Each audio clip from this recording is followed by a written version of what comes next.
what a great scene outside the building. 10,000 or so Raptors fans gathered just to be part of the experience. We the North, they say there. And Jonas Valanciunas got the guys from up north going early on. He scored their first 8 points. Kyle Lowry, pull-up three there. They're going crazy outside. Lowry had 11 in the quarter, but here come the Nets, and their big guards were a problem. Well, yes, they were. Darren Williams, and even though Sean Livingston was in some foul trouble, they made those plays. But they just have so many guys going well, and that forward position Isaiah talked about before we got on air, Amir Johnson didn't do anything to make Jason Kidd have to play bigger. DeMar DeRozan 0 for the first half. On the other end, it's Darren Williams, transition three, and the Nets go on an 18-2 run. I thought Williams came out and set the tone for the Nets offensively. Gravis Vasquez, you know what? Good or bad, stuff is going to happen when Gravis Vasquez enters the game. I mean, good today. I mean, he came out, brought them energy, and there's KG and Kyle Lowry. That's a good matchup. Big old pit bull and a little pit bull going at it. Now, Valanciunas was called for the foul on the screen. After the whistle, Garnett pushes Lowry, and he gets teed up. Did you agree? Yeah. First scoreless first half in Garnett's playoff career. Williams with a floater. Joe Johnson from Paul Pierce inside.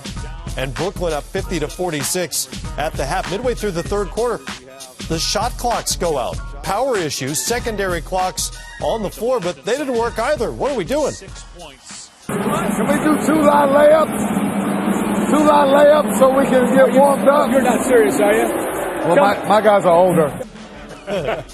Great line from Jason Kidd. So here's what we're doing now. The public address announcer now has to count down the shot clock verbally for the players. And to me, advantage, experienced vet guys. Been through it, gonna play through it. Young guys, it could be psychologically messing with them, but give Vasquez a lot of credit. He kept playing, and Kyle Lowry, what an effort for those two guys. He knocks down the three there.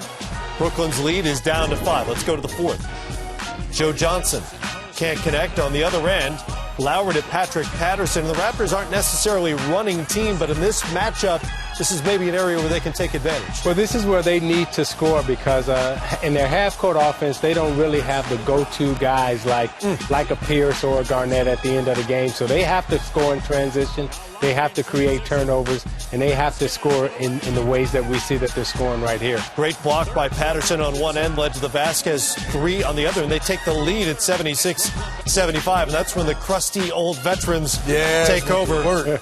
Joe Johnson, the floater, Kevin Garnett, that was his first bucket of the game, and then Paul Pierce, 9 straight points to put it away. And doesn't it seem like Pierce and Garnett are moving just a little quicker right now? They're moving just a little faster, have a little bit more pep in their step. Yeah, watch him. It's like the lights finally came on the last 5 minutes of the game. That's when they get the adrenaline. That's when they get the juice. That's when they get excited. And normally late in games, it's Joe Johnson putting things away for the Nets, but it was clearly Pierce in this game as Brooklyn wins it 94-87. Pierce scored 15, 9 of those in that late game stretch. Johnson had 24, 8 boards, 4 assists along the way. D. Will also went for 24. And Lowry, well, the Raptors would have been lost without him because he was aggressive throughout the game. With DeMar DeRozan, their all-star, going 3 of 13. Lowry's 22 were huge, and Vasquez off the bench, obviously big points for him.